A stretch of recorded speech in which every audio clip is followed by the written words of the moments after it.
Hey, what's up everybody? Finally got a pickups video for you guys. Anyways, majority of this stuff is from Goodwill. And the first pile of stuff I'm going to show you guys is all video game related that I got at the swap meet today for cheap. Same lady that I got the last two Laserdisc movies from.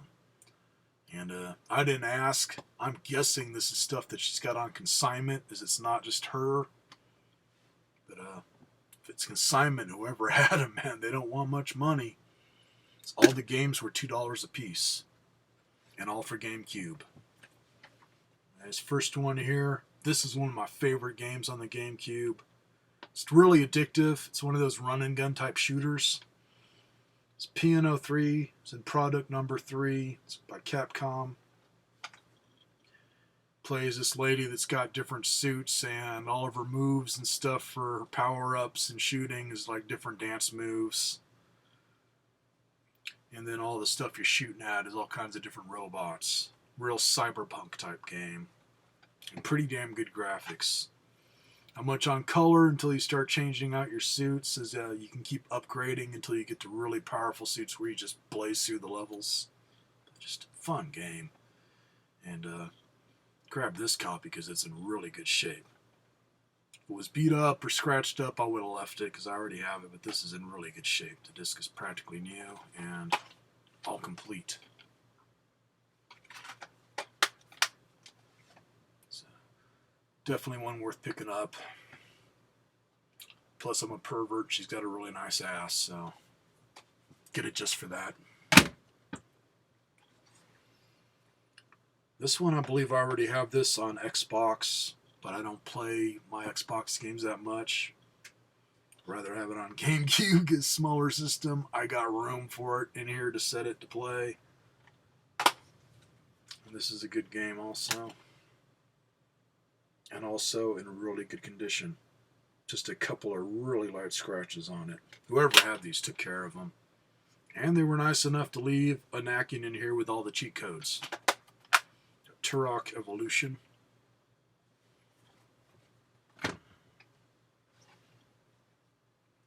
This one, when I looked these up, this is the least valuable, but still worth more than $2. Hopefully it's not horrible. You never know. Sometimes the really inexpensive ones turn out to be good, and they just weren't all that popular. Don't know. And this one, it's practically like new also, and all complete. Reign of Fire, based on the movie. This one, mostly light scratches that aren't too bad, but it does have a couple of them towards the edge of the disc that I'm hoping the system will bypass, otherwise I'll have to get this resurfaced. But $2, cool enough. 007 Nightfire. All $2 a piece, and then she also had the power supply I was needing for this booger. So now I know it still charges up good, and this is an original one. It's, the DS uses the same charger that goes for the Game Boy Advance SP. So, not bad for $3. I'm sure tomorrow when I stop at Goodwill I'll find it for like $0.25, but pff, that's Murphy's Law for you. That's the reason why I've been hitting up Goodwill so much, is I keep finding those, but only when I don't need them. It's always that way. But cool enough. I didn't mind spending $3. That's all the swap meet stuff. Another Goodwill run, which was on the same day that I got the CD. Went in later on in the day, and somebody brought in Mad magazines. One here from 2002 that has stuff on Star Wars Episode 1. One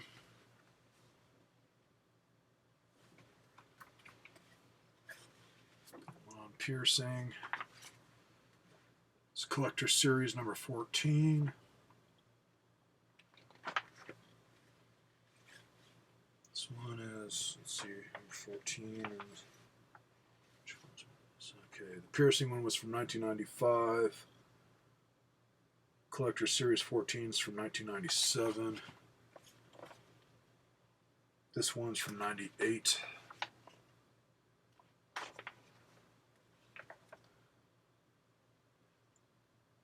This is the only one that's a little bit beat up but not horrible. 99.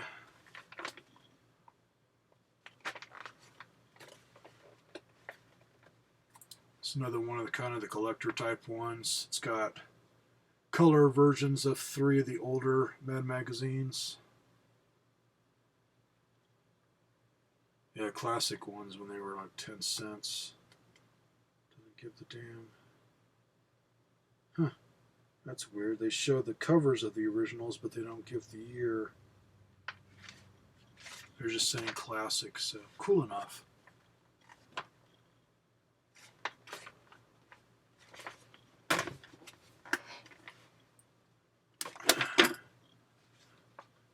And my favorite out of all of them, because this picture of Alfred E. Newman just busts me the fuck up. Don't you think I'm sexy? Only I had man titties like that, man, I'd never leave the fucking house. In fact, speaking of this fake man boobs there, they were talking about some of the shit that I guess went down for real, or just they're joking about it. Like there was one where they were supposedly going to have Britney Spears in the movie, but she didn't want to. The joke is, didn't want to because there's somebody in the movie that had bigger fake tits than her. Another one that I don't know if is really true or not, where they're saying they had obese people picketing over Fat Bastard for fat shaming, and then they also had little people that were doing the same thing over Mini-Me, all at the same time, I guess. So if it really happened, that must have been hysterical. It was. Cool to find those. Those were 25 cents a piece. Okay, now for the really cool thing. Put it back together here.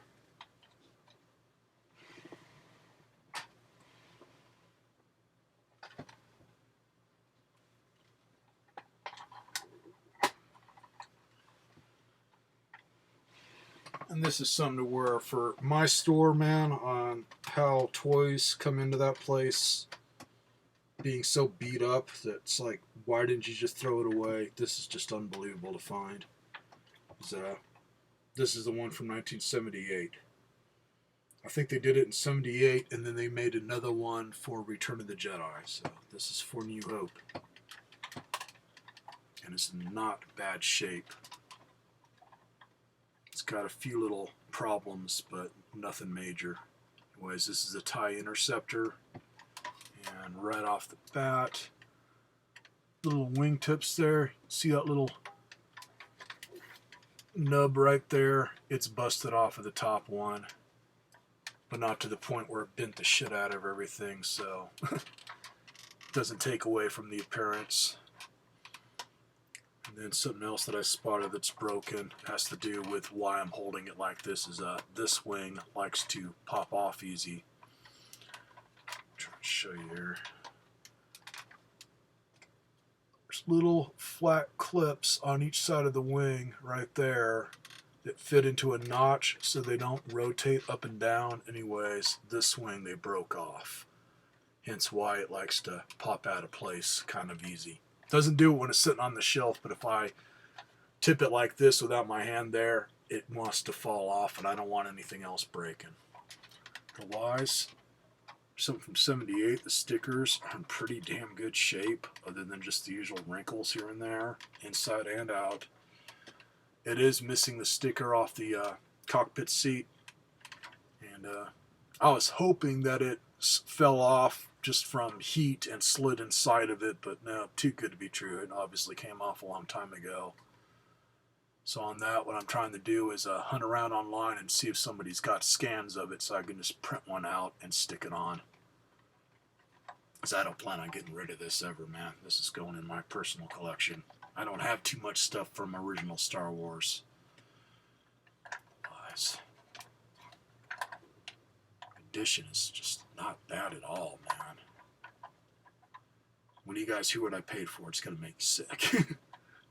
For anybody new, man, my Goodwill is one of them to where it's all the leftover stuff that did not sell from the good stores.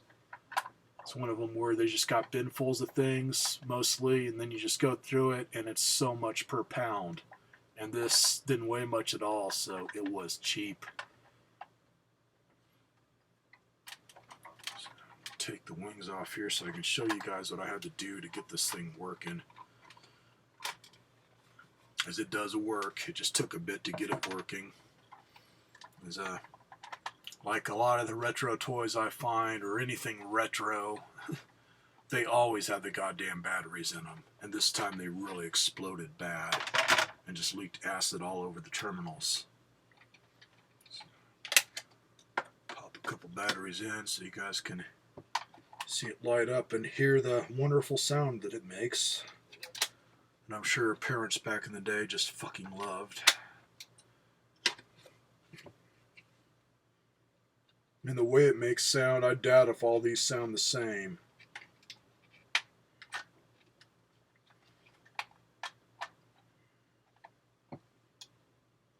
Turn off the light here.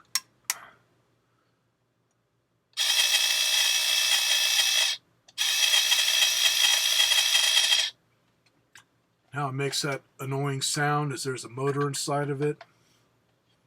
It's got a cog on the end of it that's hitting a little flap of plastic.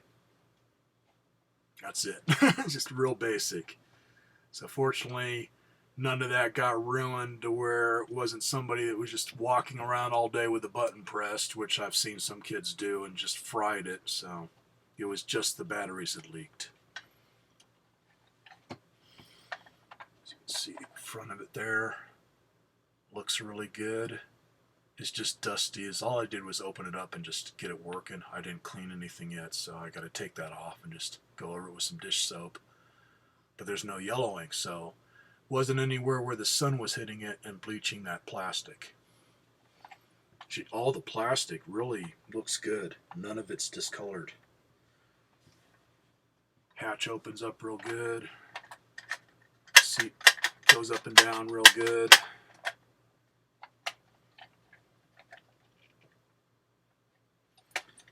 But fun part here, as soon as I locate my other Dremel where I've got a little wire brush attachment, this is going to be fun. And I also got to find a mask so I don't breathe this shit. Leaked enough acid in this damn thing to where it looks like a fucking Smurf died in it. Not quite showing it the color it is to the naked eye in my camera here, but it just all multicolored blue nastiness. So all I did was use one of the little grinding wheels and just carefully polish up the contacts there, so at least I can stick some batteries in it and make sure it fully works. But I did test it out before I did that, which was real easy. You do got to open it all up. But the way they attach the wires to the terminals is the same way that you do with speakers for your car, where it's just a little clippy over a post. So I was able to pull both of those wires off for positive and negative and just get a single AA battery and touch it to the tips, and it worked first try. On taking it apart, I recommend doing it either over a desk where you got a towel laid out for anything that falls out of this thing. There's not too many parts, but some stuff, if it hits on the carpet or hard floor, it might break or whatever, but really there's not much to it. You got the little pieces inside here for your triggers or whatever that make the wings come off, which is a fairly large piece, so I don't think that's something that can break, but you do have the springs in there. And I'm putting it back together. Pretty much what I did was start with the hatch, turned it upside down like this, dropped in little push button triggers for the wings, stuck the springs in, and there's like a little cylinder that fits over that, and it's got notches in it, so once you figure it out, it's pretty obvious how it goes in. And then pop in the springs, and once you put this together, You can see how that is there. They've got the bottom part or top part of it flat so the spring won't slide out. So, easy enough. Just watch out for the wires. The length of the wires is just enough to where you can almost get it and open it up and have bottom part like this and then this part upside down or whatever. Just be careful because depending on where yours was for all those years, the wires could be a little brittle. So in case you don't have any kind of soldering gun or whatever, man, you don't want any of that shit breaking.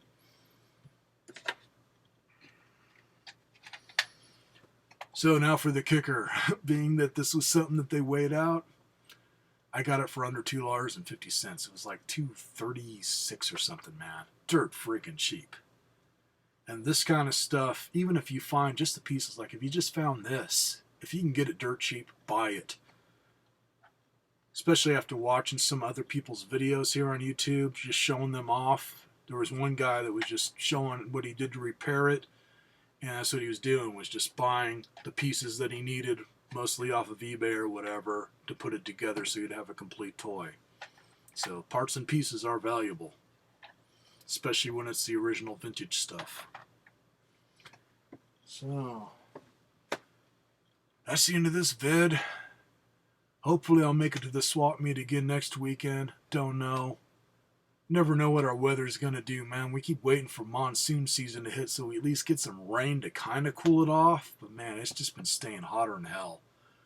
Only had a couple of days where it just rained a little bit, but all it did was make it really humid and miserable. So I've just mostly been trying to stay indoors.